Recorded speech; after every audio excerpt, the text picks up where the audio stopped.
నమస్తే, నేను Roja. Welcome to special debate. జనగామలో జగడం, తొర్రూరులో తోపులాట, ఇబ్రహీంపట్నంలో దాడులు, ఆమనగల్లులో నిరసనలు. కుర్చీ కోసం రణరంగాన్నే సృష్టించాయి రాజకీయ పార్టీలు. మ్యాజిక్ ఫిగర్ కోసం నేతలు మ్యాజిక్ చేశారు. యథేచ్ఛగా సిద్ధాంతాలకు తిలోదకాలు ఇచ్చారు. ఒక చోట కాంగ్రెస్ బీజేపీ, మరో చోట బీఆర్ఎస్ బీజేపీ, ఇంకో చోట బీఆర్ఎస్ కాంగ్రెస్ నేతల దోస్తీ.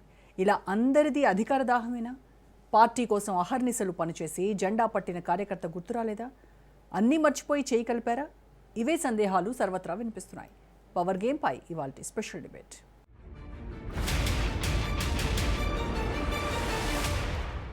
పార్టీల సిద్ధాంతాలు ఏవైనా కావచ్చు, విధానాలు ఎలాగైనా ఉండొచ్చు, కానీ నేతల అంతిమ లక్ష్యం రాజకీయంగా లబ్ధి పొందడమే, అధికారాన్ని చేజెక్కించుకోవడమే, ఎలాగైనా సరే కుర్చీలో కూర్చోవడమే. అందుకోసం అవసరమైతే ఎజెండాలు పక్కన పెడతారు, సైద్ధాంతిక వ్యతిరేకులతో కరచాలనం చేస్తారు, దోస్తు మేరా దోస్త్ అంటూ స్నేహ గీతం పలుకుతారు. మున్సిపల్ ఎన్నికలు సైతం అందుకు మినహాయింపు ఏమీ కాదు. రాజకీయ అవసరాలు, స్థానిక పరిస్థితులకు అనుగుణంగా ఎవరితోనైనా సర్దుకుపోవడానికి, పొత్తులతో హత్తుకోవడానికి లోకల్ లీడర్లు సిద్ధమయ్యారు. కార్పొరేషన్ మేయర్, మున్సిపాలిటీ చైర్మన్ ఎన్నిక కోసం చిత్ర విచిత్ర పొత్తులు కుదుర్చుకున్నాయి పార్టీలు. ఎన్నికల వేళ కారాలు, మిరియాలు, కత్తులు నూరిన చేతులే పీఠం కోసం ఆపన్న హస్తం అందించాయి. ప్రధాన ప్రత్యర్థులుగా పోటీ చేసిన పార్టీలు ఒక్కటయ్యాయి. హంగ్ ఏర్పడిన చోట్ల అత్యధిక మున్సిపాలిటీలను దక్కించుకోవడానికి అన్ని పార్టీలు ఒకే మంత్రాన్ని చెప్పించాయి. అనూహ్య పొత్తులు, అవగాహనలు కుదుర్చుకున్నాయి. కాంగ్రెస్, బీఆర్ఎస్, బీజేపీ ఒక్కో చోట ఒక్కో రకంగా వ్యవహరించడంతో యావత్ తెలంగాణ సమాజం విస్మయం వ్యక్తం చేస్తోంది.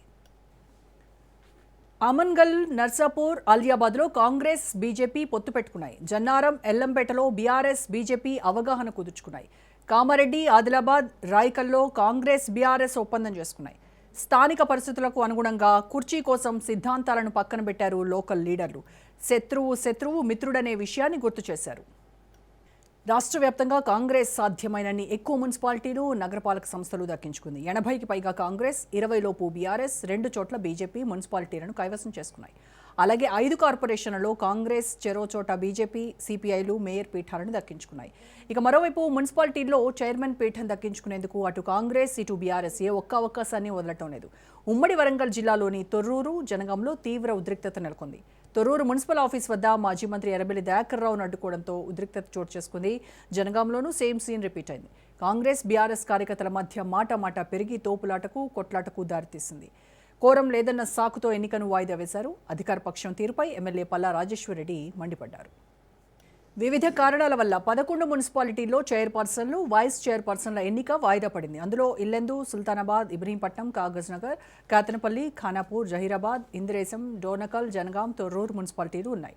తిరిగి ఎప్పుడు ఎన్నికల ప్రక్రియ నిర్వహిస్తారన్న దానిపై స్పష్టత రావాల్సి ఉంది. రైట్, దీనిపైన ఇవాళ డిబేట్లో మాట్లాడదాం. డిబేట్లో పార్టిసిపేట్ చేస్తున్నారు కాంగ్రెస్ నాయకులు కార్తీక్ గారు, స్టూడియోలో ఉన్నారు నాతో పాటు. అండ్ మనతో జూమ్లో జాయిన్ అవుతున్నారు బీఆర్ఎస్ నాయకులు గౌతమ్ ప్రసాద్ గారు అండ్ బీజేపీ నాయకులు అందెం రామరెడ్డి గారు. నమస్కారం అండి ఇద్దరికి. నమస్కారం. సో కార్తీక్ గారు, మున్సిపల్ ఎన్నికల్లో కాంగ్రెస్ దాదాపుగా 85 పైగా మున్సిపాలిటీలను కైవసం చేసుకుంది. అలాగే 5 కార్పొరేషన్ మేయర్ పీఠాలు కూడా దక్కించుకుంది. సో ఏంటి రాష్ట్రంలో కాంగ్రెస్ పట్టు బలపడుతోంది అనే దానికి ఇది సంకేతమా? మేజర్గా చూస్తే పట్టణాల్లో ఇటు యూత్ కావచ్చు, మహిళలు కావచ్చు ఎక్కువగా ఓటు వేసి గెలిపించినటువంటి పరిస్థితి. అంటే మీ సంక్షేమ పథకాలు, మీరు చేస్తున్నటువంటి అభివృద్ధి పనులు ఇవే మిమ్మల్ని ఇవాళ పట్టణ ప్రజలు పట్టం కట్టడానికి కారణమయ్యాయంటారు?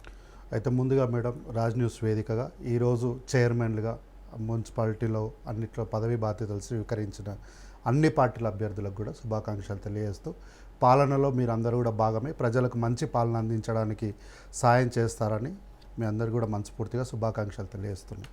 అయితే ఈరోజు కాంగ్రెస్ పార్టీ 85 సీట్లకు గెలుస్తాము అని ఎన్నికల కన్నా ముందే చెప్పినాం. మనం చెప్పినట్టుగానే 85 సీట్లకు గెలిచినాం. అయితే మేము 85 సీట్లు గెలుస్తామన్నప్పుడు మేము 30కి పైగా గెలుస్తామన్నటువంటి బీఆర్ఎస్ పార్టీకి ప్రజలు 3 చెర్ల నీళ్లు తాపడంతో పాటు ఈరోజు అనాలిసిస్ చేస్తే విశ్లేషణలో ఏమొచ్చిందంటే, గతంలో జరిగినటువంటి మున్సిపాలిటీ ఎన్నికలతో పోలిస్తే ఈరోజు జరిగినటువంటి మున్సిపాలిటీ ఎన్నికల్లో 14% ఓటు బ్యాంకును బీఆర్ఎస్ పార్టీ కోల్పోయింది. అంటే ప్రజలు బీఆర్ఎస్ పార్టీని విస్మరించినారని చెప్పడానికి ఈరోజు మున్సిపాలిటీలో జరిగినటువంటి ఎన్నికలు ప్రత్యక్షంగా సజీవ సాక్ష్యంగా నిలబడుతున్నాయి. ఈరోజు తెలంగాణ రాష్ట్రంలో రాజకీయాలను ఒక్కొక్కసారి చూస్తే బీఆర్ఎస్ పార్టీ నిజంగా తెలంగాణకు సంబంధించినటువంటి ఉద్యమ పార్టీ అన్నప్పుడు చాలా అనుమానాలు వస్తాయి. వీళ్ళు నిజంగానే ఉద్యమ పార్టీ చేసినారా, లేకపోతే 2014 కన్నా ముందు వీళ్ళు రాజకీయంగా బ్రతకడానికి తెలంగాణను ఒక లైన్ తీసుకున్నారా అని. తెలంగాణ రాష్ట్రమే ఉండొద్దు, తెలంగాణ రాష్ట్రం పురుడే పోసుకోవద్దు అన్నటువంటి పవన్ కళ్యాణ్ గారిని బీజేపీ పార్టీ మద్దతు, బీఆర్ఎస్ పార్టీ మద్దతు ఇచ్చి ఒక జనసేన పార్టీకి సంబంధించిన అభ్యర్థిని గెలిపించడాన్ని ఈరోజు ఏమనాలి? ఆయన అసలు తెలంగాణ రాష్ట్రం ఉండొద్దు అన్నప్పుడు ఇదే పెద్దలు గౌరవనీయులైనటువంటి కల్వకుంట్ల చంద్రశేఖరరావు గారు ఏమన్నారు? ఎవడేవా సినిమా నటుడు, చిటికేస్తే నష్టం అయిపోతాడు, 3 ముక్కలు అయిపోతాడు, ఎవడు వాడు అసలు తెలంగాణలో నిలబడి నా మీద మాట్లాడడానికి అన్న ఆయన ఎట్లా బీఆర్ఎస్ పార్టీ ఈరోజు జనసేన పార్టీ అభ్యర్థిని గెలిపించడానికి వీళ్ళు సహకరిస్తారు? నాకు అర్థం కాలేదు. సరే, ఈ సహకారాలు మద్దతుల గురించి ఎంత తక్కువ మాట్లాడుకుంటే అంత మంచిది. తెలంగాణ సమాజం అంతా కూడా విస్తుపోయేలాగా అనూహ్యంగా ఒకళ్ళతో ఒకళ్ళు అలయన్స్లు, అది అసలు ఊహించినటువంటి పొత్తులు, వాటికే వెళ్ళారు మీరు. మేడం, ఇప్పుడు ఎన్నిక జరిగిన తర్వాత ఎవరెవరితోనే సమీకరణాలు చేసుకున్న సబ్జెక్ట్ని నేను పూర్తి వివరంగా చెప్తా. ఇప్పుడు నేను అంటున్న ప్రధానమైనటువంటి అంశం ఏంటంటే, ప్రజలు ఓటేయడానికి బీఆర్ఎస్ పార్టీ మీ ఓటును తీసుకుపోయి ఆ పార్టీకి వేయండి అని ఎంపీ ఎలక్షన్స్లో ఎట్లయితే బీఆర్ఎస్ పార్టీ ఆత్మాహుతి దాడి చేసుకొని బీజేపీకి సంబంధించి 8 మంది ఎంపీలను గెలిపించిందో, అట్లాగే ఆ స్థానాన్ని తమకు తాము ఆత్మాహుతి దాడి చేసుకొని, అంటే 25 సంవత్సరాల పైగా బీఆర్ఎస్ పార్టీ జెండాను మోసినటువంటి కార్యకర్తల ఆశలపైన నీళ్లు చల్లుతూ ఈరోజు ఆ పార్టీని గెలిపించదాన్ని బీఆర్ఎస్ పార్టీ ఎట్లా ఉద్యమ పార్టీ అవుతున్నది నా ప్రశ్నగా అడుగుతుంది. ఈరోజు ఏమైంది? ఒకానొక టైంలో తోక పార్టీ అన్న ఎర్ర జెండాకి ఈరోజు బీఆర్ఎస్ పార్టీ తోక పార్టీగా మారిపోయింది. ఇదేం నేను చేస్తున్న కామెంట్ ఏం కాదు, సాక్షాత్తు కల్వకుంట్ల చంద్రశేఖరరావు గారి కుమార్తె, వారి ముద్దుల కుమార్తె అయినటువంటి కల్వకుంట్ల కవిత గారు ఈ మాట అన్నారు. కాబట్టి ఈరోజు ఈ రాష్ట్రంలో ప్రజలందరూ కూడా సంక్షేమాన్ని, అభివృద్ధిని చూస్తున్నటువంటి ప్రజలు కాంగ్రెస్ పార్టీకి పట్టం కడుతున్నారు. దానికి సంబంధించి మొన్న మేడారంలో జరిగినటువంటి మహిళలకు కోట్ల రూపాయల ఆదాయం వచ్చిందని ప్రధానమైనటువంటి వార్తాపత్రికలు రాసినాయి. ఇట్లాంటి అంశం ఏ రోజు కూడా బీఆర్ఎస్ పార్టీ 10 ఏళ్ల పాలనలో ఒక్కసారి కూడా రాలేదు. ఈరోజు హైడ్రాను కూడా ప్రజలు ఈరోజు ఎందుకు అభినందిస్తున్నారంటే, నిన్నగాక మొన్న దాదాపు 11 ఎకరాలు 2200 కోట్లకు సంబంధించినటువంటి భూమిని కాపాడినటువంటి హైడ్రాకు సంబంధించినటువంటి ఇట్లా కాంగ్రెస్ పార్టీ చేస్తున్నటువంటి అన్ని పథకాలు, అన్ని సంక్షేమ కార్యక్రమాలతో పాటు కొన్ని విషయాల్లో ఏవైతే పాలసీ మేకింగ్ పరమైనటువంటి అంశాల్లో, డెసిషన్స్లో ప్రజలు పూర్తిగా కాంగ్రెస్ పార్టీ పక్షాన నిలబడడానికి సిద్ధంగా ఉన్నారు. ఈరోజు 85% సీట్లు ఇచ్చినటువంటి ప్రజలు రానున్న జెడ్పీటీసీ, ఎంపీటీసీ ఎన్నికలతో పాటు రానున్న జిహెచ్ఎంసీ ఎన్నికల్లో కూడా పూర్తిగా 90% ప్రజలు కాంగ్రెస్ పార్టీ పక్షాన నిలబడడానికి ఎక్కువ అవకాశాలు ఉన్నాయి. దానికి ఈరోజు ప్రజల ముందు మనం ఎప్పుడైనా సరే ఎన్నికల ప్రజాస్వామ్యంలో ఓడిపోయినప్పుడు, ఎస్ మేము ఓడిపోయినాము, ప్రజలు మమ్మల్ని తిరస్కరించారు కాబట్టి మేము ప్రజల పక్షాన మరింత వారికి చేరువై వారికి మన్నలు పొందేలాగా మేము పనిచేస్తామని ధైర్యంగా ఒప్పుకోవాలి. కొడంగల్ రేవంత్ రెడ్డి గారు ఓడిపోయినప్పుడు ఒప్పుకోలే, అట్లా ఓటమిని ఒప్పుకోవాలి. కానీ గట్ల ఒప్పుకోకుండా అధికార దుర్వినియోగం చేసిరు, డబ్బులు వంచారు, చీరలు వంచారు, అట్లా చేసిరు, ఇట్లా చేసిరు అంటే చేసినప్పుడు మీరు అందరూ ఏం చేస్తున్నారు? పోయి ఎలక్షన్ కమిషన్కి రిపోర్ట్ చేయకూడదా? ఆ రోజే మీరు ఎలక్షన్ ఆపేడుతుండే. మీరు అవన్నీ ఏమీ చేయకుండా జరిగిన తతంగం అంతా మీ కళ్ళ ముందు జరుగుతుంటే మీరు పాస్పాన్లు వేసుకొని చూసుకుంటే, కళ్ళప్పగించుకొని చూసుకుంటా అంతా అయిపోయిన తర్వాత మీరు ఓడిపోయిన తర్వాత లేదు మేము ఓడిపోవడానికి గిది కారణం అని చెప్పడం అంటే ఏంటి అంటే, మీరు రాజకీయంగా పరిపక్వత చెందకపోవడాన్ని, ప్రజల పట్ల ప్రజాస్వామ్యాన్ని మీరు అవమానం చేయడం అనేది మనం ప్రత్యక్షంగా ఇక్కడ గమనించవచ్చు. రైట్ ఇదే విషయంతో మాట్లాడదాం బీఆర్ఎస్ నాయకులతో. గౌతమ్ ప్రసాద్ గారు మనతో ఇప్పుడే జాయిన్ అయ్యారు, సీనియర్ విశ్లేషకులు సాదిక్ గారు. నమస్కారం అండి సాదిక్ గారు. నమస్తేనమ్మా. Right, okay. గౌతమ్ ప్రసాద్ గారు, ఏదైతే కాంగ్రెస్ నాయకులు చేస్తున్నటువంటి ఆరోపణలు ఉన్నాయో, 30 సీట్లు వస్తాయి అని చెప్పి మీరు డంకా బజాయించి చెప్పారు, కానీ 3 చెరువుల నీళ్లు తాగిపించారు తెలంగాణ ప్రజలు మీ చేత. అలాగే 14% ఓటు శాతం పడిపోయింది. గత 2020లో జరిగినటువంటి ఎన్నికల్లో 1600 పైచీలకు మీకు వార్డులు వస్తే ఈరోజు చూస్తే అది 781కే పరిమితమైనటువంటి పరిస్థితి. సో ఏంటి, రోజుకి గ్రాఫ్ పడిపోతూ ఉంది. అసెంబ్లీ, పార్లమెంట్, తర్వాత మొన్న జరిగిన సర్పంచ్ ఎన్నికలు కావచ్చు, ఇప్పుడు మున్సిపాలిటీ ఎన్నికలు కావచ్చు, ఇది మరి ఎలా విశ్లేషించుకుంటున్నారు మీ పార్టీలో? మేడం, మీకు, సాదిక్ గారికి, రామరెడ్డి గారికి, కార్తిక్ గారికి, మన ప్రేక్షకులందరికీ గుడ్ ఈవినింగ్ అండి. అదేవిధంగా ఇప్పుడు కొత్తగా బాధ్యతలు స్వీకరిస్తున్న చైర్మన్లందరికీ, కార్పొరేషన్ కావచ్చు, మున్సిపల్ కావచ్చు, పార్టీలకు అతీతంగా అందరికీ శుభాకాంక్షలు. అయితే మేడం, కాంగ్రెస్ పార్టీ ఈరోజు మాట్లాడుతున్న మాటలకు అదేవిధంగా వాళ్ళ చేతలకు చాలా తేడా ఉంది. నేనేమంటున్నానంటే, వాళ్ళు గెలిచిన మున్సిపల్ చైర్మన్లు కావచ్చు, లేదా కార్పొరేషన్లు కావచ్చు, సరే కార్పొరేషన్లు ఒక 5 గెలిచినాయి అని చెప్పేసి తీసుకున్నారని చెప్పేసి ఏదైతే చెప్తున్నారో, మిగతా మున్సిపల్కి సంబంధించిన అంశాలన్నీ కూడా మేము ఆ రోజు ప్రతిపక్షంలో ఉన్నప్పుడు మేము గెలిచినవన్నీ, వాళ్ళు గెలిచినాయండి. ఆ రోజు 120 మున్సిపాలిటీలకు ఎన్నికలు జరిగితే మా గెలుపు ఎంత వరకు ఉంది, వాళ్ళ గెలుపు ఎంత వరకు, ఎన్ని మున్సిపాలిటీలను మేము తీసుకున్నాం అనేది, వాళ్ళు ఎంత తీసుకున్నారని మీరు లెక్క తీసుకోండి. అదే విధంగా వీళ్ళు అవుట్ రైట్ గా మొత్తం మేము వన్ సైడెడ్ గా రిజల్ట్ తీసుకున్నామని చెప్పేసి అని ఏదైతే వీళ్ళు మాట్లాడుతున్నారో, ఎక్కడ తీసుకున్నారో కూడా చెప్పాలి. ఈ రోజు మొత్తం రాష్ట్ర వ్యాప్తంగా ఉన్న రాజకీయ విశ్లేషకులంతా కాంగ్రెస్ పార్టీ మీద ఉన్న వ్యతిరేకత ఏదైతే ఉందో చాలా చాలా స్పష్టంగా కనపడుతుంది. ఆ వ్యతిరేకత కారణంగానే ఈ రోజు కేవలం 40% ఓట్ శాతంతోనే వాళ్ళు ఉన్నారు. ఈ రోజు 32%తోనే బిఆర్ఎస్ పార్టీ ఉందని చెప్పేసి ఎలక్షన్ కమిషన్ ప్రకటించిన విషయాన్ని వీళ్ళు కాంగ్రెస్ పైన అంత నెగటివిటీ ఉంటే మరి దాదాపుగా 85 పైగా మున్సిపాలిటీలు 5 కార్పొరేషన్లు ఎలా వచ్చాయండి వాళ్ళకి? మేడం, మీరు ఇప్పుడు జరిగిన తీసుకున్నా లేకపోతే గెలుచుకున్నా అని చెప్పేసి ఏదైతే మాట్లాడుతున్నారో, ఇవన్నీ జరిగినవి కూడా కిడ్నాప్లతోని, బెదిరింపులతోని, ప్రలోభాలతోని. నిన్న వాళ్ళు గెలిచింది ఎంత, ఈ రోజు వాళ్ళ చేతికి వచ్చిన మున్సిపాలిటీలు ఎంత, వాళ్ళకున్న వార్డు సభ్యులు ఎంత, దాని ప్రకారంగా వాళ్ళకు వస్తున్న మున్సిపాలిటీలు ఎంత, ఈ రోజు అత్యధికంగా వస్తున్న ఇంకో 20 ఏదో ఎక్కువైతే ఉన్నాయో వాళ్ళకి వస్తున్నది ఎందుకు వస్తున్నాయి మీరు చెప్పండి. వాళ్ళకి అవుట్ రైట్ గా మెజార్టీ వచ్చిన మున్సిపాలిటీలు ఎన్ని, ఈ రోజు అదనంగా వచ్చిన మున్సిపాలిటీలు ఎక్కడి నుంచి వచ్చినాయి, ఏ దానికి కారణంగా వచ్చినాయి? స్వయంగా నేను చెప్తున్నాను, బోధనలోనే స్వయంగా మా వార్డు కౌన్సిలర్ ని అర్ధరాత్రి కిడ్నాప్ చేసిన సందర్భం ఉదాహరణకు చెప్తున్నాను నేను. ఇటువంటి చాలా చోట్ల జరిగినాయి. ఇట్లా జరిగి వాళ్ళు మున్సిపాలిటీలను తీసుకుంటే దాన్ని మీరు అభివృద్ధి అంటారా?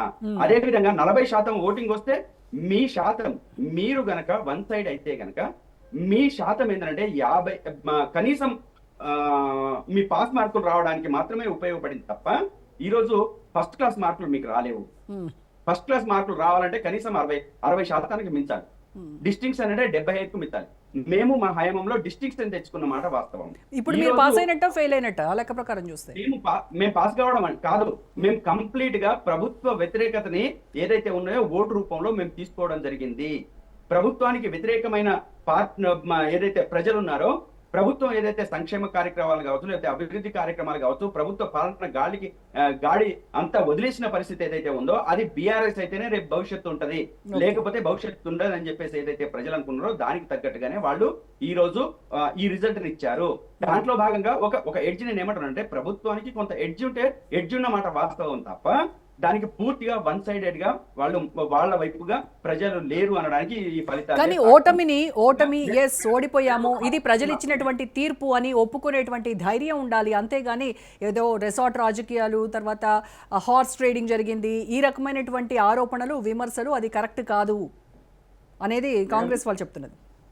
మేడం, నేను ఏమంటున్నానంటే, నిజంగా నిజాయితీగా చక్కటి రాజకీయాలు జరిగితే దాన్ని స్వీకరించడానికి మేము సిద్ధంగా ఉన్నాము. కానీ ఈ రాష్ట్రంలో కిడ్నాపులతోని, ప్రలోభాలతోని, అదేవిధంగా భయపెట్టడాలతోని, బెదిరింపులతోని ఏదైతే మున్సిపల్ వార్డు మెంబర్లతో సహా కిడ్నాప్లు చేసిన సందర్భాలు, వీడియోలు మీరు చూడకపోతే చూడకపోయినచ్చు, ఒక్కసారి నెట్ లోకి వెళ్ళి చూడండి. అంటే మీతో సహా కాంగ్రెస్ పార్టీ వాళ్ళు కూడా చూస్తే బాగుంటది. ఇవి ఒక చోట కాదు, మీరు కళ్ళ ముందే చూస్తున్నారు కదా. నిజంగా జనగామలో ఫాతిమా అనే మా కౌన్సిలర్ లోపలికి పోవడానికి కూడా అవకాశం ఇవ్వకుండా పోలీసులు అడ్డుకున్న పరిస్థితి మీరంతా వీడియో చూడలేదు. ఈ రోజు సోషల్ మీడియాలో రావట్లేదా? బోధనలో మా కౌన్సిలర్ ని అర్ధరాత్రి కిడ్నాప్ చేసిన మాట వాస్తవం కదా. ఇది కాంగ్రెస్ పార్టీ చేసింది కదా. ఈ రోజు మొత్తంగా కూడా వాళ్ళు చేస్తున్నదంతా దుమ్మి, దోపిడీ, అదే విధంగా బెదిరింపు రాజకీయాలు, ప్రలోభ రాజకీయాలు అంతే తప్ప ప్రభుత్వానికి అవుట్ రైట్ గా మెజార్టీ ఇచ్చి ఉంటే ఇటువంటి పనులు వాళ్ళు చెయ్యరు. అదే విధంగా నీతులు చెప్పాలి. నేనేమంటున్నానంటే, ఈ రోజు ప్రభుత్వము సంక్షేమము, అభివృద్ధి కారణంగా ప్రజలు ఓటు వేస్తారని చెప్పేసి మాట్లాడుతున్నారు. నిన్ననే కదా, అంటే ఈ కాంగ్రెస్ పార్టీ వాళ్లకు చెవులు వినవడవా, లేకపోతే కళ్ళు కనపడవా, లేకపోతే రేవంత్ రెడ్డి గారు ఏం మాట్లాడుతున్నారో వాళ్ళకి అర్థం కాదా? నాకు అర్థం కావట్లేదు. నిన్ననే సేవాలాల్ గారి మీటింగ్ లో స్వయంగా ముఖ్యమంత్రి గారి నోటి నుంచి వచ్చిన మాటలు, మురికి మాటలు, ఈ మూసీ నది ఏదైతే పారుతుందో ఆ పారుతున్నదంతా మురికి ఈ రోజు కాంగ్రెస్ పార్టీ వాళ్ళ నోళ్ల నుంచి వస్తుంది. ఈ సంక్షేమము ఇక ఉండదు, భూముల పంపకాలు ఇక ఉండవు, అభివృద్ధి ఇక ఉండవు, డబ్బులు ఉండవు అని చెప్పేసి నిన్నగారం మీటింగ్ లో మాట్లాడింది ముఖ్యమంత్రి గారు. ఇది వాస్తవం కాదా? ఇది నిజం కాదా? నిన్ననే కదా, 10 రోజులు 20 రోజులు అయితే దాన్ని మసిపూసి మారేడుకాయ చేస్తుంది. నిన్ననే కదా మాట్లాడింది ముఖ్యమంత్రి, ఆయన నోటి నుంచి వచ్చినాయి కదా. ఈ రోజు వాళ్ళు అభివృద్ధి గురించి మాట్లాడతారా? అభివృద్ధికి నిధులు ఇస్తారు, అదేవిధంగా సంక్షేమం అంటే గతంలో కాంగ్రెస్ పార్టీ ఏదైతే సంక్షేమం చేసిందో అభివృద్ధి చేసిందో అది ఇక ముందు చేయడానికి లేదా భూములు పంచడానికి అంతకుముందు చేసింది కాంగ్రెస్ పార్టీ ఇక ముందు చేయడానికి అవకాశం లేదని చెప్పేసి మాట్లాడుతున్న స్థితి మన ముందు లేదా, కరెక్ట్, మనకు కనపడట్లేదా? ఇవన్నిటిని పక్కన పెట్టి ఈ రోజు మున్సిపల్ మెజార్టీగా నిలబెట్టుకోవడం కోసం అధిష్టానం దగ్గర ఏదో చూపించుకోవడం కోసం ఒకవేళ లేకపోతే ముఖ్యమంత్రి పోస్ట్ హోస్టింగ్ అవుతుందని చెప్పేసి ఈ రోజు భయపడి ఎక్కడికక్కడ వాళ్ళని బెదిరించడాలు, ఎత్తుకుపోవడాలు, కిడ్నాప్ చేయడాలు లేదా ప్రలోభ పెట్టడాలు, ఇంతకంటే వాళ్ళు చేసింది ఏముంది మీరు చెప్పండి? ఎత్తింది ఏంది, తవ్వింది ఏంది, మోసింది ఏంది? వీళ్ళు ముగ్గురు ఈ కాంగ్రెస్ పార్టీ 2 ఏళ్లలో ఎక్కడ తవ్వింది? ఒక ఇటుకేసిందా, ఒక అభివృద్ధి చేసిందా, అభివృద్ధికి ఏదైనా పునాదులు వేసిందా, ఎక్కడ చేసిందో చెప్పండి? ఉన్న రైతు భరోసాను ఎత్తేసింది కదా. అంతెందుకండి, ఒకే ఒక అంశం చెప్తా. చీరలు కార్పొరేషన్ ఎన్నికల్లో అదేవిధంగా మున్సిపల్ ఎన్నికల్లో బతుకమ్మ చీరలు పంచిందా? అదేవిధంగా సర్పంచ్ ఎలక్షన్స్ కంటే ముందు పంచినము గ్రామాలలో అని చెప్పేసి చెప్పారు కదా, దీనికి వస్తాను. అదేవిధంగా సంక్రాంతి అయిపోగానే రైతు భరోసా వేస్తామన్నారు, వేసిండ్రా? అంటే వీళ్ళు ఏం చేసిండ్రని ప్రజలు వీళ్ళకు ఇచ్చిండ్రు? ఇవ్వలేదు. ఆ ఉన్న దాంట్లో ఈ 3 ఏళ్ళు ఎటు నుంచి ప్రభుత్వాన్ని కొంచెం ఒక సమయం ఇవ్వాలి. ఈ 3 సంవత్సరాలన్న వాళ్ళు ఉంటారు కాబట్టి ఈ 3 సంవత్సరాల్లో ఎంతో కొంత అత్యవసర నిధులైనా మనం తెచ్చుకోవడానికి అవకాశం ఏర్పడుతుందేమో, కొంచెం ఉపయోగపడుతుందేమో అని చెప్పేసి ప్రజలు ఆలోచించుకున్న దాంట్లో ఆ అత్యవసర మార్కులు లేకపోతే అవి కూడా సున్నా చుట్టి ముందుకు నెట్టే పరిస్థితి.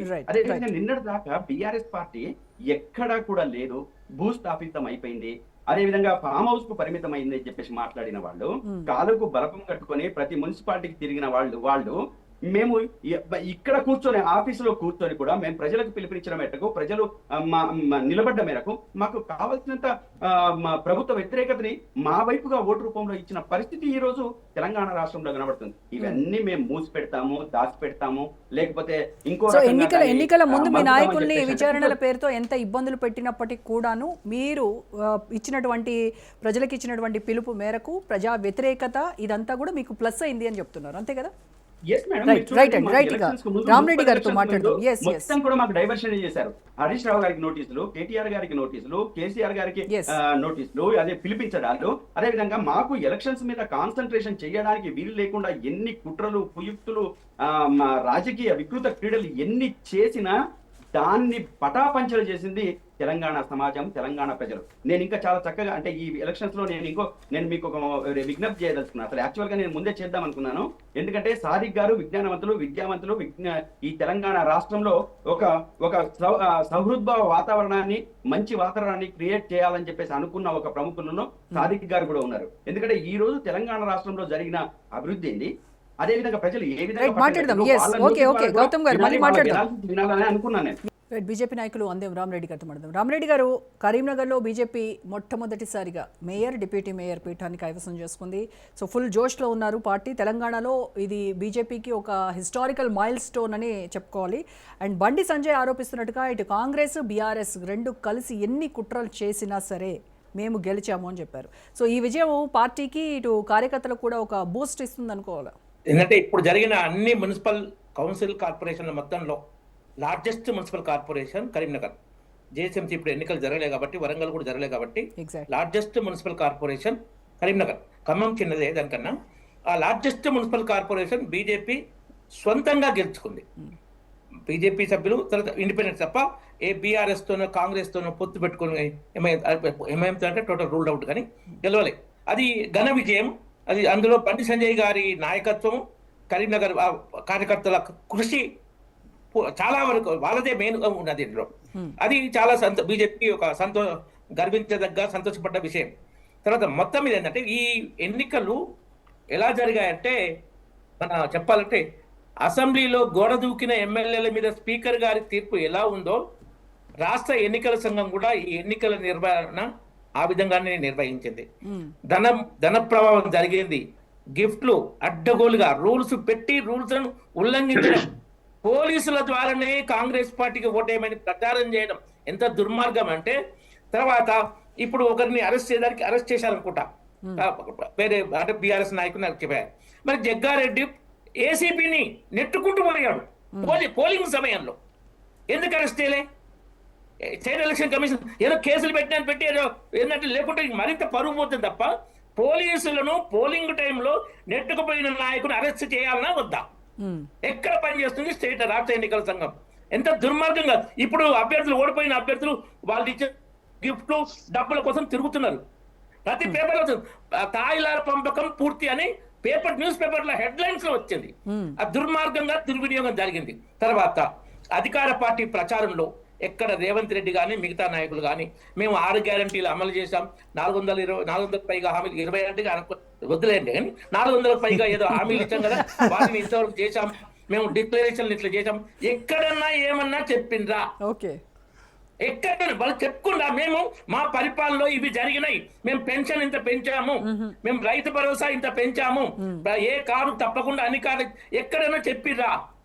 అంటే ఏంటంటే బీఆర్ఎస్ బీజేపీ బంధం వాణి వినాశం ఏందది? ఎంత దుర్మార్గం!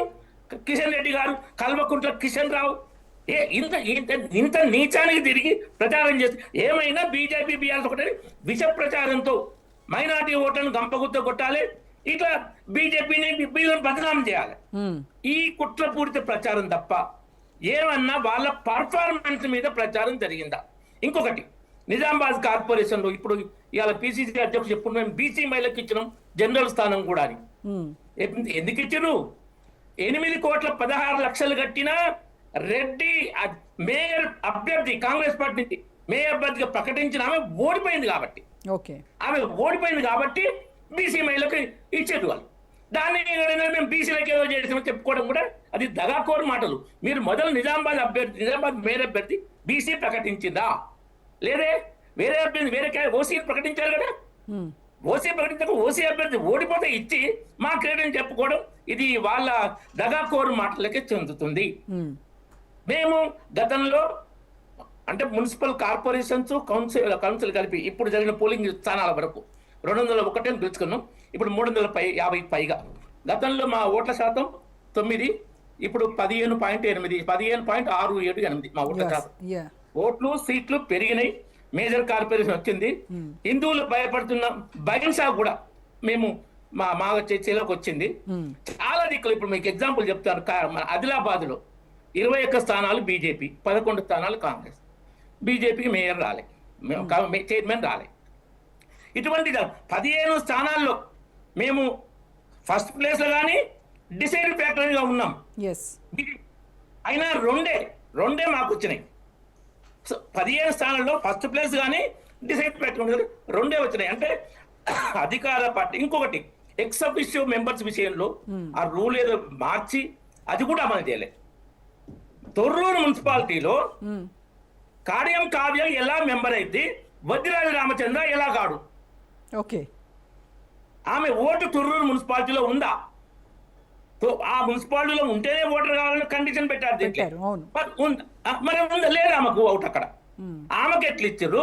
వద్దిరాజు రామచంద్ర రాజ్యసభ మెంబర్ ఎక్కడైనా కావచ్చు నా ప్రకారం, మరి ఆయనకి ఎందుకు ఇవ్వలేదు? ఇప్పుడు బీఆర్ఎస్ ఏ పార్టీ అనేది కాదు, నువ్వు పెట్టిన రూల్ ఏంది, నువ్వు అమలు చేసింది ఏంది? అంత దుర్మార్గంగా చేశారు. ఇది ప్రజాస్వామ్య పద్ధతిలో జరగలేదు. చాలా ఉల్లంఘనలు జరిగినాయి. అధికార దుర్వినియోగం గతంలో కేసీఆర్ లాగానే, ఇంతకుముందు కేసీఆర్ కూడా చేసిండు. వాళ్ళని శుద్ధపూసలేం కాదు, వాస్తవాలు మాట్లాడాలి. ఆ విధంగా చేసిన. ఇంకోటి, కాంగ్రెస్ ఏంటంటే రేవంత్ రెడ్డి కొడంగల్లో ఓడిపోతే నిజాయితీగా ఒప్పుకున్నట్టు. మరి కొడంగల్లో ఓడిపోతే రాజకీయ సన్యాసం తీసుకుంటాను ప్రకటన చేసిండు. తీసుకుంటా? ఎక్కడ పోయిందా నిజాయితీ? ఎక్కడ పోయింది? చేయలేదా ప్రకటన? కాబట్టి చెప్పే మాటలకు చేసే పనులకు ఏమన్నా పొంతన ఉందా? లేదు. కాబట్టి ఇది ఎన్నికల ముందు ప్రచారం ఇలా జరిగింది అలా జరిగింది, మిమ్మల్ని ఇలా అన్నారు, అది ఈ రకంగా విమర్శించారు అని మీరు ఇప్పుడు అంటున్నారు కదా. మరి తర్వాత ఇప్పుడు ఈ రహస్య ఒప్పందాల సంగతి ఏంటి? బీఆర్ఎస్తో బీజేపీ రహస్య ఒప్పందం చేసుకుందని కాంగ్రెస్ విమర్శిస్తూ ఉంది. జన్నారం, ఎల్లంపేటలో మీరు బీఆర్ఎస్తో అవగాహనలు చేసుకున్నారు. మరి వీటి సంగతి ఏంటి? తెలంగాణ సమాజం నిజంగా నివ్వెరపోయి నిర్ఘాంతపోయి చూస్తున్నటువంటి పరిస్థితి. ఏం అర్థం కావట్లే, ఎవరెవరితో ఉన్నారు, ఏ పార్టీ? బీజేపీ సైద్ధాంతికంగా ఉన్నటువంటి ఈ మీ సిద్ధాంతాలన్నీ కూడా పక్కన పెట్టి మరీ పొత్తులు పెట్టుకుంటా ఉన్నారు. 15 స్థానాల్లో ఫస్ట్ హైయెస్ట్ అని డిసైడ్ ఉన్నప్పుడు మేము ఎవరితో పొత్తు పెట్టుకుంటే ఒక్కటి కూడా రాదు. ఒక ఇండిపెండెంట్ తో బైన్సా వచ్చింది అనుకోండి, కరీంనగర్ వచ్చింది, కరీంనగర్ ఇట్లా మాత్రం వచ్చింది, కానీ మిగతా ఎక్కడ రాదు. అయితే ఇక్కడ ఏంటంటే ఒక మీడియా ఛానల్ ప్రముఖ మీడియా ఛానల్ మీరు అనుమతిస్తే పేరు కూడా చెప్తా, కానీ నేను చెప్ప ముందు వద్దులే. అనుమతి లేకుండా ఏమన్నదంటే ఆదిలాబాద్ లో 21 స్థానాలు గెలిచిన బీజేపీ చైర్మన్ పదవి సంపాదించడానికి అపసోపాలు పడుతుంది అన్నాడు. ఎంత దుర్మార్గం! ఒక ప్రముఖ media channel TRP rate highest తెలంగాణలో. ఓకే, ఆదిలాబాద్ లో బీజేపీ 21 స్థానాలు గెలుచుకున్న బీజేపీ చైర్మన్ అధికారం తెచ్చుకోవడానికి అపసోపాలు పడుతుంది. మనం నీతిగా ఉంటే మీరు ఓడిపోయారు, నీతిని నిజాయితీ పక్కకు పెట్టండి, మీకు ఒక్క పదవి రాలేదంటారు. 1-2 దిక్కుల 116 దాంట్లో 1-2 దగ్గర అది ఇచ్చిపుచ్చుకున్న దగ్గరలో చైర్మన్ మీకు వైస్ చైర్మన్ మాకు అన్నట్టు తెలిస్తే మాకు నీతి లేదు అదంటే ఏమైనా అర్థం ఉందా? రైట్. మేము ఎన్ని చేశాం చెప్పండి. ఇట్లా మేము ఇప్పుడు అధికార కాంగ్రెస్ వ్యతిరేకంగా బీఆర్ఎస్ బీజేపీ 1-2 చోట్ల ప్రతిపక్షాలు ఏకం కావచ్చు, అది మోరల్ గా రైట్. ప్రతిపక్ష అధికారం బీఆర్ఎస్ ఉన్నప్పుడు కాంగ్రెస్ బీజేపీ అంటే జనరల్ కావు, కానీ ఎక్కడైనా లోకల్ బాడీస్ లో అది ఎక్సెప్షన్ కేసు. రామరెడ్డి గారు, విశ్లేషకులు సాదిక్ గారితో మాట్లాడదాం. సాదిక్ గారు, కాంగ్రెస్ దాదాపుగా 1500కు పైగా వార్డులు, 80కి పైగా మున్సిపాలిటీలు, 5 కార్పొరేషన్స్లో మేయర్ పీఠం దక్కించుకుంది. ఇది అంటే రేవంత్ సర్కార్కి మిడ్ టైమ్ అప్రైజల్లో ఇది ఒక భారీ ఎండార్స్మెంట్గా చెప్పుకోవచ్చు అంటారా? పట్టణ ఓటర్లు ఇంత భారీగా కాంగ్రెస్ వైపు ఎందుకు మొగ్గు చూపారు? దానికి రీజన్స్ ఏమై ఉండొచ్చు? నెంబర్ 1. దెన్ బీఆర్ఎస్ 2020కి ఇప్పటికీ చూస్తే గ్రాఫ్ పడిపోతూ ఉంది, 14% పైగా ఓటు శాతం పడిపోయింది. దీనికి రీజన్స్ ఏంటంటారు? అంటే బీఆర్ఎస్లో నాయకత్వ సంక్షోభంగా చూడాలా, లేదు అనంటే ప్రజలు బీఆర్ఎస్ను తిరస్కరిస్తూ ఉన్నారు అన్నట్టుగా మనం విశ్లేషించాలా? అండ్ లాస్ట్ వన్, బీజేపీ కరీంనగర్లో విజయాన్ని మేయర్ని దక్కించుకుంది. ఇది కాంగ్రెస్ ఇటు బీఆర్ఎస్ మధ్య ఉన్నటువంటి పోటీలో బీజేపీ దీన్ని క్యాప్చర్ చేసింది. సో బీజేపీ విజయాన్ని ఎలా విశ్లేషిస్తారు? మొదటి ప్రశ్నకి జవాబుగా మామూలుగా అధికారంలో ఉన్న పార్టీకి స్థానిక సంస్థల లోపల ఖచ్చితంగా ఎడ్జ్ ఉంటుంది. ఏదో సహజంగా ఏదో అసాధారణ పరిస్థితులు జరిగితే తప్ప ఖచ్చితంగా ఎడ్జ్ ఉంటుంది. ఎందుకంటే ప్రభుత్వం ఏదైతే ఉంటుందో స్థానిక సంస్థల లోపల ఫండింగ్. దానికి రెండవ సప్లిమెంటరీగా ఏంటంటే ఇంకా కాంగ్రెస్ పార్టీని ప్రజలు నమ్ముతున్నారు అనేది కొంత ఉంది. ఇప్పుడు దాన్ని మనం తీసేది, లేకపోతే ఇంత భారీగా ఇంత ఇదిగా ఇవ్వరు. 2. మూడో అంశానికి వచ్చినప్పుడు గతంలో మనము బీఆర్ఎస్ గెలిచిన వాటిని వీటిని కంపేర్ చేసుకున్నప్పుడు బీఆర్ఎస్ టోటల్ గా గెలిచేసింది. అసలు అప్పుడు కాంగ్రెస్ వాళ్ళకి అసలు ఆస్కారమే లేకుండా. ఆ గ్రాఫ్ కనుక చూసుకున్నట్లయితే వాళ్ళు ఆ గ్రాఫ్ తో పోలిస్తే మనము ఇప్పుడు కాంగ్రెస్ గెలిచింది తక్కువ అని చెప్పుకోవచ్చు. ఆ గ్రాఫ్ తో పోల్చుకుంటే అంటే అప్పుడు ప్రతిపక్షం అనేది లేకుండా చేసేది. ప్రతిపక్షమా నీవెక్కడ అనే దారిలో అసలు ప్రతిపక్షం మాకు ఒక భయం కూడా అయింది ప్రజాస్వామ్యంలో. మేము అప్పుడు భయంతో కూడా ఉన్నాం. ఏంటి అసలు ప్రతిపక్షం ఉండదా, ప్రతిపక్షం లేకుండా ప్రభుత్వాలు నడుస్తాయా అనే భయం మాకు బీఆర్ఎస్ ప్రభుత్వంలో. ఇప్పుడు ప్రతిపక్షం ఉంది కాబట్టి ప్రతిపక్షం ఉండాలి, ప్రజాస్వామ్యంలో ప్రతిపక్షం ఉండాలి. సరే అది తక్కువ ఉందా ఎక్కువ ఉందా, తక్కువనే ఉన్నా సరే 50% వాళ్ళకు వచ్చినా వీళ్ళకు వీళ్ళ పర్సంటేజ్ వీళ్ళకి వచ్చినా కూడా పర్వాలేదు, ప్రజాస్వామ్యం మనది, దాన్ని మనము ఆహ్వానించవచ్చు. ప్రజలు కాంగ్రెస్ వైపు ఉన్నారు అనేది కొద్దిగా నిర్విధాంశం, దాంట్లో పెద్ద సందేహం చేయాల్సిన అవసరం. కానీ ఇక్కడికి వచ్చిన తర్వాత మళ్ళీ అధికారాన్ని దుర్వినియోగం చేయడం అనేది గత బీఆర్ఎస్ ప్రభుత్వంలో కనిపించిందమ్మా, ఇప్పుడు కాంగ్రెస్ ప్రభుత్వంలో కనిపిస్తుంది. చాలా విచారకరమైనటువంటి సన్నివేశం.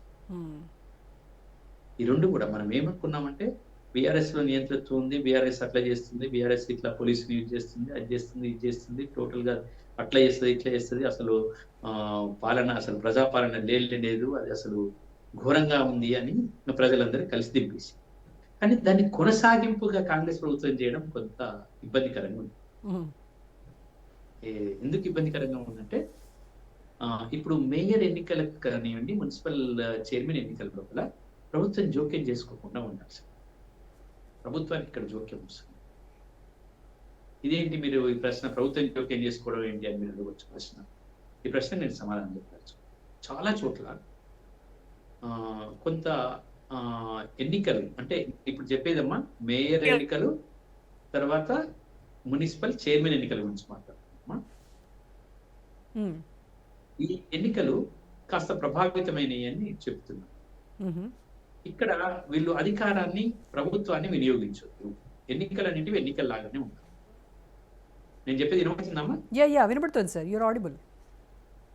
ఎస్. అంటే ఇది జరగకుండా ఉండేది ఉండే. ఇవాళ జరిగిన ప్రక్రియ అంతా కూడా ఇవాటి విశ్లేషణ అంతా చేసుకుంటే ప్రభుత్వం అనవసరంగా జోక్యం చేసుకుంటుంది, ప్రభుత్వం అనవసరంగా ఇన్ఫ్లుయెన్స్ చేస్తుంది అనేది చాలా స్పష్టంగా వాయిదా పడినవన్నీ మీరు చూడండి. అక్కడ ఇంకా మీరు రెండో ప్రశ్న అడిగారు కరీంనగర్ లో ఆయనే కేంద్ర ప్రభుత్వాన్ని బండి సంజయ్ అన్నట్టే ఉన్నాడు. అసలు ఏం చేస్తారు మీ పోలీసు వాళ్ళు? బండి సంజయ్ని ముట్టుకోవడానికి ప్రభుత్వానికి అంటే అది అంత గట్స్ లేవంటారా? అంత గట్స్ లేవంటారా? ఎస్ అమ్మా. అందుకోసమనే కరీంనగర్ లో వదిలేసేది కరీంనగర్ వదిలేసి పోతే అని వదిలేసి నిజామాబాద్ లో పెట్టుకుందాం, కరీంనగర్ వదిలేద్దాం అని వదిలేసి, లేకపోతే ప్రభుత్వంలో ఉన్న వాళ్ళకి అది సహజంగా దాన్ని కూడా కొట్టేస్తారు ప్రభుత్వంలో ఉన్న వాళ్ళు. అదే దీన్ని ఎందుకు మినహాయింపించింది కాంగ్రెస్ అనేది అందరికి ఎందుకు చెప్తానమ్మా. అదే ఇప్పుడు పెద్ద క్వశ్చన్ అంటే మీరు ఇక్కడ అర్థం చేసుకోవాలి. బిఆర్ఎస్ కి బీజేపీకి కాంగ్రెస్ కు మధ్య ఉండే సంబంధాలని ప్రజలు ఊహించకుండా చేస్తున్నారు. మీరు ఇంతకుముందు అన్నారు కదా, అసలు మనకు తోయకుండా సంబంధాలు, మనకు తోయకుండా పొత్తులు. అసలు ఏ జెండాతో కలుస్తుందో అర్థం కాదు. ఏ జెండా ఏంటిది, ఆ జెండా ఈ జెండాతో ఎందుకు కలుస్తుందో అర్థం కాదు. అసలు ఎజెండాలు పక్కన పెట్టారు, జెండాలు పక్కన పెట్టేసి వీళ్ళందరూ ఏకమైపోయి ప్రజలకు ఒక పెద్ద కన్ఫ్యూజన్. అయ్యో బాబోయ్, అసలు ఎవరెవరితో ఉన్నారు, ఏం కన్ఫ్యూజన్ అంటే వాళ్ళకి ఏమనిపిస్తుందంటే మనం బలైతున్నామా, ఇప్పుడు ప్రజలు బలైతున్నారమ్మా. ఇక్కడ ఏంటంటే కార్యకర్తలు నిన్నటి వరకు కత్తులు దూసుకున్న కార్యకర్తలమ్మా, కత్తులు దూసుకునే కార్యకర్తలు కింది స్థాయిలో ఉంటారు. పై స్థాయిలో ఇంకా పై స్థాయికి వచ్చినప్పుడు పూర్తిగా ఉంటుంది. కాబట్టి నేను ఏమంటానంటే కార్యకర్తలు కూడా మనం చెప్పాల్సింది ఏంటంటే, రాజకీయాలు ఇట్లా ఉంటాయి కాబట్టి మీరు కత్తులు దూసుకోవద్దు బాబు, జెండాలు పట్టుకొని తలలు పగలగొట్టుకోవద్దు, మీరు మామూలుగా ఉండండి, రాజకీయాల్లాగానే చూడండి. అది కార్యకర్తలేమో దుష్మనులాగా చేస్తున్నారు, ఇక్కడ నాయకులు వచ్చి చచ్చిపోతారమ్మా, తలలు పగలగొట్టుకొని చచ్చిపోతారు. అవును, కరెక్ట్. వాళ్ళు రాత్రిలో నిద్రపోకుండా వాళ్ళు ఒకవేళ పార్టీ ఓడిపోతే ఆత్మహత్యలు చేసుకుంటారు. అంత అదిగా ఉంటారు. పైకి వచ్చే కొద్ది అది నిర్వీర్యం అవుతుంది. కాబట్టి నేను ఏమంటానంటే రాజకీయాలను కార్యకర్తలు అర్థం చేసుకోవాలి, మీరు ఏం పట్టింపుడకపోవద్దు. ఈ రాజకీయ పార్టీలన్నీ కూడా ఇవే అవలక్షణాలను కలిగి ఉంటాయి అనేది గమనించాలి. గమనించి కార్యకర్తలు మనం కూడా బాయి అనుకో, ఇది చాలా ముఖ్యమైన విషయం. అయితే రెండో ప్రశ్నకి మీకు సమాధానము, కరీంనగర్ లో నిజంగా కూడా వాళ్ళకి కొన్ని సీట్లు వచ్చాయి. వచ్చినప్పుడు వాళ్ళు ఖచ్చితంగా మేయర్లు అవుతారు. తప్పేమో ప్రజాస్వామ్యంలో ఎవరికి సీట్లు ఎక్కువ వస్తే ప్రజాస్వామ్యంలో ఎవరికి సీట్లు వస్తే వాళ్ళే కావాలి. అవును, అంతే కదా. అప్పుడు టీఆర్ఎస్ అట్లనే చేసింది. మాకు 4 సీట్లు వచ్చినా కూడా వాళ్ళు మేయర్ పదవిని మిగతా వాళ్ళందరినీ తీసుకొచ్చుకున్నా చేసింది. అదే బాటను సేమ్ కాంగ్రెస్ పోతుంది. సేమ్ అవే రిసార్ట్ రాజకీయాలు, సేమ్ అదే హార్స్ ట్రేడింగ్, సేమ్ అదే. దానివల్ల రేపు ఒక్క నిమిషం అండి, మళ్ళీ ఎన్నికలు జరిగినప్పుడు అమ్మా, ఒక్క నిమిషం సార్ ఏమనుకోవద్దు, మళ్ళీ ఎన్నికలు జరిగినప్పుడు అమ్మా అదే కాంగ్రెస్ మళ్ళీ అదే తీరులో పడిపోతుంది. ఇలా అనుకుంటున్నాం మేము ఇంకా 10 అంటే మీ దారి ఏదైతే ఉందో ప్రజలు గమనిస్తున్నారు. మీరు బీఆర్ఎస్ చేసిన సంస్కృతిని కొనసాగిస్తున్నారు. ఆ కొనసాగింపును ప్రజలు మెచ్చుకోరమ్మా. నిన్న వేసుండే చోటు కానీ ఇవాళ వాళ్ళు బాధపడి ఉంటారు కదా. మీరు అసలు గెలిచిన వాళ్ళను వదిలిపెడితే ఇట్లా ఎన్ని మున్సిపాలిటీలు మీరు ఒక్కొక్క మున్సిపాలిటీ తీసుకొని చూడండి అమ్మా. మీరు మామూలుగా లెక్కలు ఉంటాయి కదా, మామూలుగా 18 ఉంటాయి. 18 నోటి గెలవాలి కదమ్మా, మామూలు లెక్కలు ఉంటాయి కదా, సంఖ్యలు ఉంటాయి కదా. ఈ రోజు రాత్రికి అన్ని కొన్ని సమావేశాలను వాయిదా వేయించిందమ్మా. ఈ రోజు కావాలని పోడియం దగ్గరికి పోయి ధర్నా చేసి జనగాంలో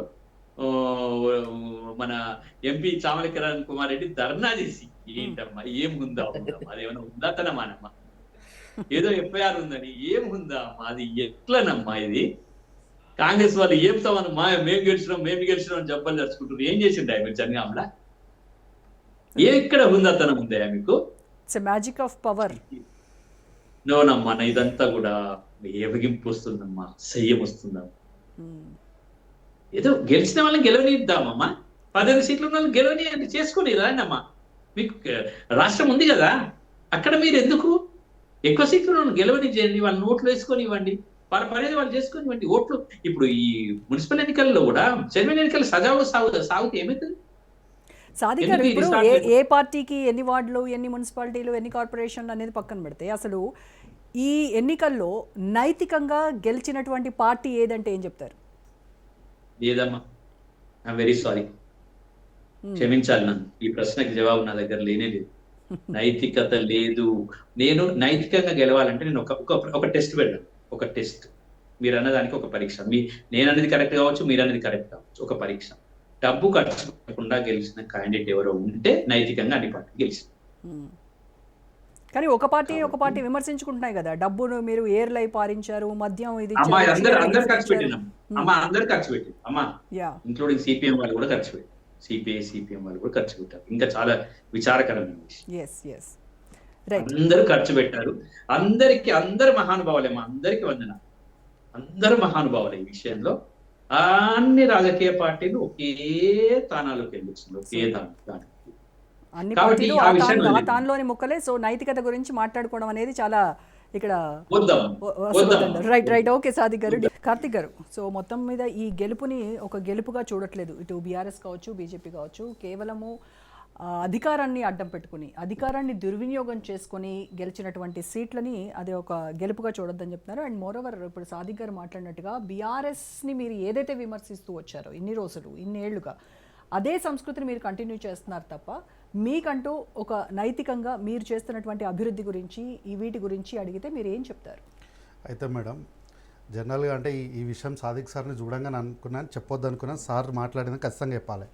సాదిక్ సార్, ఈ విషయం మీకే చెప్తున్నా, మీరు నాకే ఛాలెంజ్ చేసారు ఈ విషయాన్ని వేరే వేదిక. బట్ ఇక్కడ మీకు స్ట్రైట్గా సమాధానం చెప్తున్నా, ఏమీ చేయలేదు కాంగ్రెస్ పార్టీ అని మీరు అంటున్నారు కదా. ఒక వేదిక పైన మీరే ఛాలెంజ్ చేశారు నాకు, ఏంటి చేసిన రుణమాఫీని నోటీస్ బోర్డు మీద పెడతారా అని. నోటీస్ బోర్డు సార్ కాదు సార్, ప్రతి ఊర్లో గోడల మీద రాసి చూపించినాం. ఇది మీరు నాకు చేసిన ఛాలెంజే, నేను తీసుకున్న ఛాలెంజే. ఇది పార్టీకి చూపించిన గోడలపైన రాసి చూపించిన, ఇది మీరు నాకు వేసిన ఛాలెంజ్. మీ ఛాలెంజ్ను మీకు చూపిస్తున్నా. ఇది మీకు కావాలంటే మేడం దగ్గరికి వెళ్ళి మీకు పంపిస్తా, తీసుకోండి సార్. అయితే ఈరోజు మేము ఏం చేయలేదు కాంగ్రెస్ పార్టీ అంటున్నాం సార్. మేడం, మేము చేసిన ప్రతి పనిని కూడా ఈరోజు ప్రజలు గమనిస్తున్నారు కాబట్టి మాకు ఓటేస్తున్నారు. దాదాపు బీఆర్ఎస్ పార్టీ వదిలిపెట్టి వెళ్ళిపోయినటువంటి 600 కోట్లకు పైచీలు బకాయిలను ఈరోజు కాంగ్రెస్ పార్టీ క్లియర్ చేసింది. అయితే కాంగ్రెస్ పార్టీ ఇచ్చినటువంటి మాట ప్రకారము రాష్ట్రంలో ఉన్నటువంటి బీసీలందరికీ కూడా 42% రిజర్వేషన్లు కల్పిస్తామని ఒక సర్వే ఇచ్చింది. కాంగ్రెస్ పార్టీ చేయలే, కాంగ్రెస్ పార్టీ కాదు చేసింది, ఇది ప్రభుత్వం, తెలంగాణ రాష్ట్ర ప్రభుత్వం అధికారికంగా చేస్తే ఈ సర్వే తప్పు, ఈ సర్వే ఉండకూడదు. ఈ సర్వే ప్రకారం బీసీలకు 42% కాదు కదా, ఎప్పటికీ కూడా బీసీలకు 42% రావద్దు అని కోర్టులో కేసు వేసినటువంటి మాధవ్ రెడ్డి గారికి ఇదే బీఆర్ఎస్ పార్టీ టికెట్ ఇస్తుంది. ఆయన కోటేయమంటుంది, గెలిపియమంటుంది. ఏంది సార్ అంటే మాకు తెలియదు ఇది అంటారు. కల్వకుంట్ల తారక రామారావు గారు మాట్లాడుకుంటే ఏమన్నాడు, పొట్టోడైనా, పొడుగోడైనా, మంచోడైనా, చెడ్డోడైనా, ఎర్రోడైనా, కర్రోడైనా మీరు మాత్రం మాకు ఓటేయాలి. కేసీఆర్ సార్ అందరినీ చూసి అన్నీ చూసే మీకు ఎన్నికలకు మీ ముందరికి పంపించిండని చెప్పలేదా? ఈ విషయం ఏంది సార్ అని పోయి మీలాంటి జర్నలిస్టులు మల్లారెడ్డి గారిని అడిగితే ఆయన ఇచ్చిన మాకు తెలియదు, ఆయన ఎవరో సర్పంచ్ చెప్తే ఇచ్చిన అని అమాయకంగా మాట్లాడిండు. ఆయన ఒక మంత్రిగా పనిచేసిన ఆయన అంటే వాళ్ళ పార్టీ కేంద్ర వర్గం మొత్తం కూడా అప్రూవల్ లేకుండానే ఇచ్చిందా?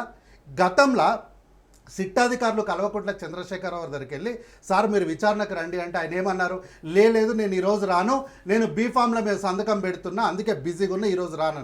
మరి బీఫామ్ పెట్టేటప్పుడు మాధవ్ రెడ్డి అని పేరు చూడలేదా? కనీసం ఆ ఇంటి పేరుతో వచ్చినప్పుడు అయ్యా ఈ మాధవ్ రెడ్డి అంటే ఎవరు, ఆ బీసీలకు 42% రావద్దని చెప్పి కోర్టులో కేసు వేసినా ఈయననే కాదని అడగలేదా? అడగకుండా మీరు బ్లైండ్గా సంతకాలు ఎందుకు పెట్టారు బీఫామ్ల మీద? అంటే ఏంటి, ప్రజలు గతాన్ని మొత్తం మర్చిపోతారు. ఈరోజు ఎన్నికలు రేపు పొద్దున అంటే ఈరోజు మనం ఏం చేస్తామో దాన్ని చూసి మన కోట్లు వేస్తారు. క్వార్టర్ బాటిలు బిర్యానీ ప్యాకెట్ ఇచ్చి చీరలు ఇస్తే చాలు మా కోట్లు వేస్తారన్నటువంటి 10 ఏళ్ల బీఆర్ఎస్ పార్టీ అహంకారానికి నిలువెత్తు సజీవ సాక్ష్యం మాధవ్ రెడ్డి గారికి బీఫామ్ ఇవ్వడం అంటే. అట్లాగే బండి సంజయ్ గారు, సార్ సాదిక్ సార్ మీకే చెప్తున్న ఈ మాట, గట్స్ అనే మాటను వారు మాట్లాడినారు. సార్ ఈ మాటను మీరు గుర్తుపెట్టుకోండి, గట్స్ అనే మాటను గుర్తుపెట్టుకోండి. రాజ్ న్యూస్ వేదికగా చెప్తున్నా, బండి సంజయ్ గారిని చూసి భయపడే అవసరం కాంగ్రెస్ పార్టీకి, అందులో రేవంత్ రెడ్డి గారి నాయకత్వంలో ఉన్న ప్రజాప్రభుత్వానికి అస్సలే లేదు. ఇదే అక్బరుద్దీన్ ఓవైసీ ఎంఐఎం పార్టీలను తీసుకపోయి ఊచలు లెక్క పెట్టించిన పార్టీ కాంగ్రెస్ పార్టీ. ధైర్యంగా చెప్తా, ఎవ్వరికి భయపడడం, ఎవ్వరికి వెరవాల్సిన అవసరం కాంగ్రెస్ పార్టీకి లేదు. కాబట్టి గట్స్ అన్న మాటను మీరు గుర్తుపెట్టుకోండి సార్. మళ్ళొక వేదికలో ఏదో ఒక వేదిక పైన ఈరోజు గోడలపైన రాసి చూపించింది ఎట్లయితే మీకు ఆన్సర్ చెప్పినో, ఈ గట్స్ అనే పదానికి కూడా మళ్ళీ మీకు నేను ఆన్సర్ చెప్పి చూపిస్తా. ఈరోజు ఏమీ చేయలేదు కాంగ్రెస్ పార్టీ, ఏదో 5 ఏళ్ళు అంటారు కదా. ఈ వేదిక పైన చెప్తున్నా మేడం, 5 ఏళ్ళు కాదు, ఇది నా మాట, నేను చెప్తున్న మాట. రాజకీయాల్లో 2009 నుంచి ఈ రోజు వరకు నా మాటకు 100% స్ట్రైక్ రేట్ నా ఎనాలిసిస్లా. నా మాట చెప్తున్నది మీరు రికార్డులో కూడా పెట్టుకోండి. ఈ 5 ఏళ్ళు కాదు, ఇంకో 10 ఏళ్ళు కాంగ్రెసే ఇక్కడ ప్రభుత్వంలో ఉంటుంది, రేవంత్ రెడ్డి గారే ముఖ్యమంత్రిగా ఉంటారు. ఇది మీ రికార్డు లైబ్రరీలో కూడా పెట్టుకోండి. కాదన్న రోజు నేను చర్చలో కూర్చుంటా ఖచ్చితంగా. అయితే మా అన్న బీఆర్ఎస్ నుంచి మాట్లాడుకుంటూ ఏదో కిడ్నాపులు జరిగింది, బెదిరింపులు జరిగింది. కిడ్నాప్లు బెదిరింపులే ప్రామాణికాలు అనుకున్నప్పుడు అన్ని స్థానాలు మేమే తీసుకుంటాం కదా మేడం. వీళ్ళకు 17 కూడా ఎందుకు ఇడిచిపెడతాం? విడిచిపెట్టాల్సిన అవసరం ఏముంది మాకు? ప్రతిపక్షం ఉండాలి కదా. వీళ్ళు బెదిరింపులు కిడ్నాప్లు అంటారు కదా. సాధ్యంగానే ఉంటాయి అట్లా కూడా. కిడ్నాప్లు బెదిరింపులు అనక సాధ్యం కాకపోవడం ఏముంది? తలుచుకున్నాక ఏమన్నా చేయొచ్చు. కొంతమంది లొంగని వాళ్ళు ఉంటారు కదా. ఇంకా అట్లాంటి వాళ్ళని కిడ్నాప్ చేస్తాం. ఇప్పుడు బెదిరింపులకు లొంగని వాళ్ళు ఉంటే ఇప్పుడు వీళ్ళు అన్న మాటకి గవర్నర్ రిపోర్ట్ పోద్ది. ఇప్పుడు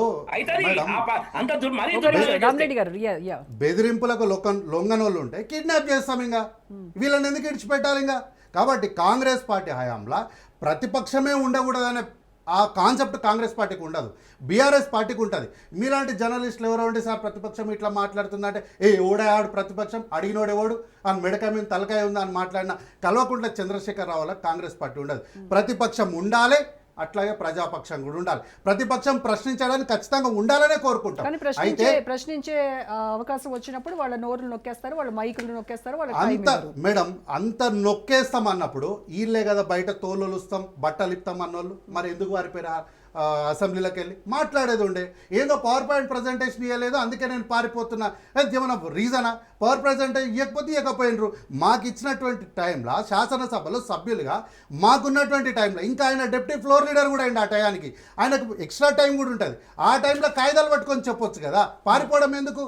కాబట్టి ఎక్కడ కూడా కాంగ్రెస్ పార్టీ హయాంలో అట్లా వీళ్ళు ఒకవేళ గొంతులు నొక్కేదే ఉంటే in the history of Telangana politics అర్ధరాత్రి 3 గంటల వరకు నిర్విరామంగా జరిగినటువంటి శాసనసభ దేశ రాజకీయాల్లో ఇట్స్ అ రికార్డ్. అది అట్లా జరగలేకపోతుంటే వీళ్ళు మాట్లాడే అవకాశమే లేకపోతే. కాబట్టి వీళ్ళేదో అవినీతి చేయలేదు, మేము వీళ్ళంతా డైవర్షన్ పాలిటిక్స్ చేసింది కాంగ్రెస్ పార్టీ అంటారు. నేను ఛాలెంజ్ చేస్తున్నా, 2004 నుంచి 2014 వరకు ఉన్నటువంటి కాంగ్రెస్ పార్టీ పాలనలో ఉన్నటువంటి ఒక్క మంత్రి కానీ చైర్మన్ కానీ ఇంకెవరైనా సరే 2014 నుంచి 23 వరకు ఒక్క కేసును వీళ్ళు నమోదు చేసిండ్రా మా పైన? ఒక్క అవినీతి కేసును వీళ్ళు మా మీద ఆరోపణ చేయగలిగినరా? అంటే దాని అర్థం ఏంది? ఎక్కడ కూడా కాంగ్రెస్ పార్టీ చేసిన 10 ఏళ్ల పాలనలో ఒక్క అవినీతికి పాల్పడలేదు. ఇప్పుడు మరి మీరు ఆరోపించారు, దాని ఫలితం ఏంటి? ఏం చేశారు? ఏది మేడం? మీరు కాళేశ్వరం కావచ్చు, అవును కాళేశ్వరం విచారణలే. నో మళ్ళీ ఫైనల్ గా వెళ్ళి మీరు సిబిఐ ఎంక్వైరీకి వేయండి అని చెప్పేసి మన బీజేపీ నో. ఇప్పుడు కాళేశ్వరం గురించి మాట్లాడినప్పుడు కాళేశ్వరాన్ని మేము ఏం చేసాము? తీసుకొచ్చి మా ఇంట్లో పెట్టుకోలే, కల్వకుంట్ల చంద్రశేఖర్ రావు గారిలాగా పెట్టుకోలే, తీసుకొచ్చి సభలో పెట్టినాం. సభలో చర్చ జరిగినప్పుడు సభలో ఉన్నటువంటి సభ్యులు అడిగినారు దీన్ని సిబిఐకి ఇవ్వండి అని. సిబిఐకి అంటే అందరి ఆమోదంతో ఇచ్చినాం. అయితే దానికన్నా ముందు బీజేపీ పార్టీకి సంబంధించిన కేంద్ర మంత్రిగా పనిచేస్తున్నటువంటి కల్వకుంట్ల కిషన్ గారు, ఇంతకుముందు కల్వకుంట్ల కిషన్ అంటేనే వీళ్ళకి బాధ అవుతుంది. వీళ్ళ బీజేపీ నాయకులు రేవంత్ ఉద్దీన్ అన్నప్పుడు చప్పట్లు కొట్టిన వాళ్ళు కల్వకుంట్ల కిషన్ అనగానే చాటలు కొట్టుకుంటున్నారు. మీరు ఎందుకనాలో ఎందుకు అనిపించుకో? దీన్ని అంటారు తెలంగాణ కూలిచ్చి తన్నించుకోవడం అంటే దీన్ని అంటారు. కిషన్ రెడ్డి గారు ఉండి అనలేదా? ఏమన్నారు? మీరు సిబిఐకి ఇవ్వండి, కేంద్రానికి ఇవ్వండి, 48 గంటల అరెస్టులే చేసి చూపిస్తామన్నారు కదా.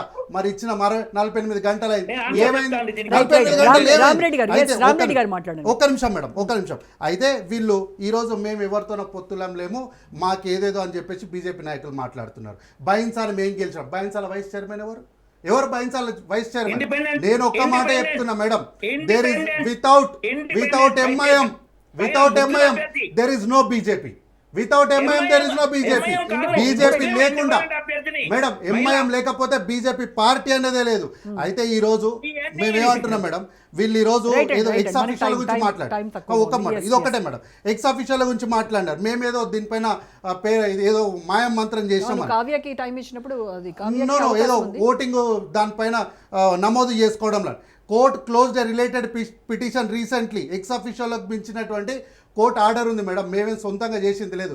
కాబట్టి ఎంతమంది కౌన్సిలర్ గెలిచిరు, ఇట్లెట్లా గెలిచిరు, అట్లెట్లా ఉండాలని ఇంత పెద్ద లాజిక్ చెప్తున్న వాళ్ళకు దాని తర్వాత ఎక్స్ అఫీషియల్ ఓట్లు కూడా బ్యాలెన్స్ లేకపోతే దాన్ని మనం ఏం చేయలేము. రామరెడ్డి గారు మాట్లాడండి.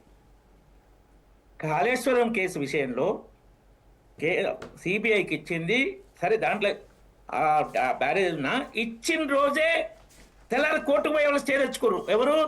కేసీఆర్, హరీష్ రావు.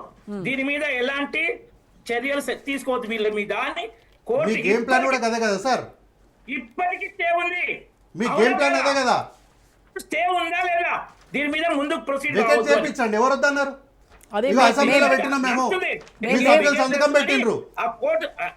అదే చెప్తున్నారు రామరెడ్డి గారు, మేము కొట్టినట్టు చేస్తాం, మీరు ఏడ్చినట్టు చేయండి అనేది మీ గేమ్ ప్లాన్. అది కాదు. Yes exactly. ఏంటంటే వినండి, సిబిఐకి ఇస్తున్నాం, మీరు పోయి స్టే తెచ్చుకోండి. కాంగ్రెస్ విచారణ అంటే ఏదో టైం పాస్ కాబట్టి అప్పుడు వాళ్ళు కోర్టు పోలే. కేసీఆర్ గాని హరీష్ గాని కాంగ్రెస్ విచారణ టైంలో కోర్టు పోలే. సిబిఐకి వెంటనే కోర్టుకు పోయారు. మీ సభ్యులు సంతకం పెట్టిన కాపీ సార్ ఇది. మీ సభ్యులు సంతకం పెట్టిరు సిబిఐకి ఏమని. తర్వాత ఏంటంటే మన బండి సంజయ్ గారు వార్నింగ్ ఇచ్చారు పోలీస్ అధికారులకు, బిడ్డ మీరు తర్వాత మీరు అధికార పార్టీకి బానిసలుగా పనిచేస్తే తర్వాత నేను తీసుకున్న చర్యలు నేను తీసుకుంటా. ఆయన కేంద్ర హోంశాఖ సహాయ మంత్రి, ఐపీఎస్ వాళ్ళ మీద కొంత ఉంటుంది, వాళ్ళ కొంత ఆ భయం పోలీసులకు ఉంది.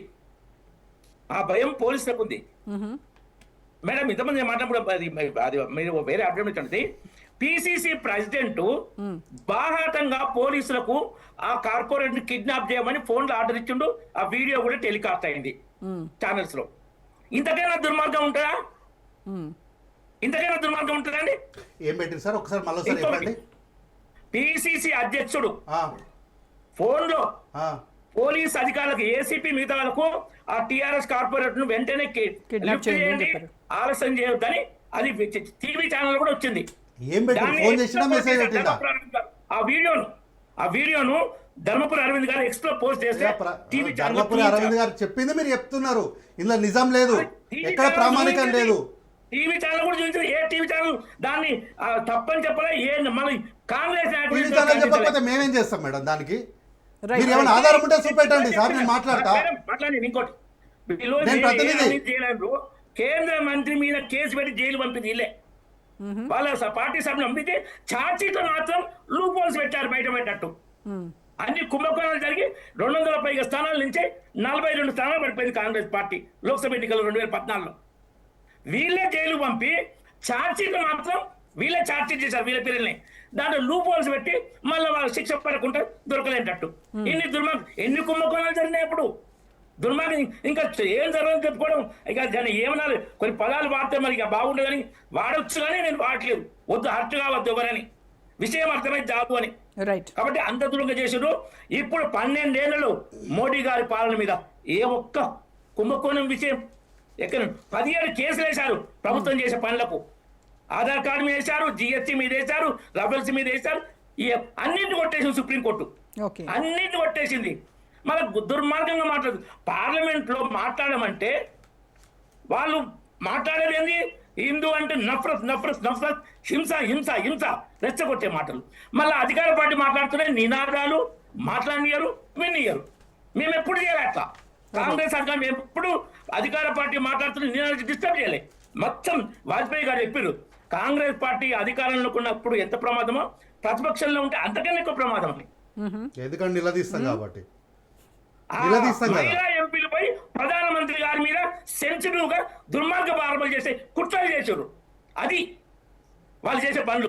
ఏం కుట్ర చేయడానికి వెళ్ళారు రామరెడ్డి గారు? మహిళా ఎంపీలు ఏం కుట్ర చేయడానికి వెళ్ళారు? ప్రధానమంత్రి చైర్ దగ్గరికి వెళ్ళి ఏం కుట్ర చేస్తారు?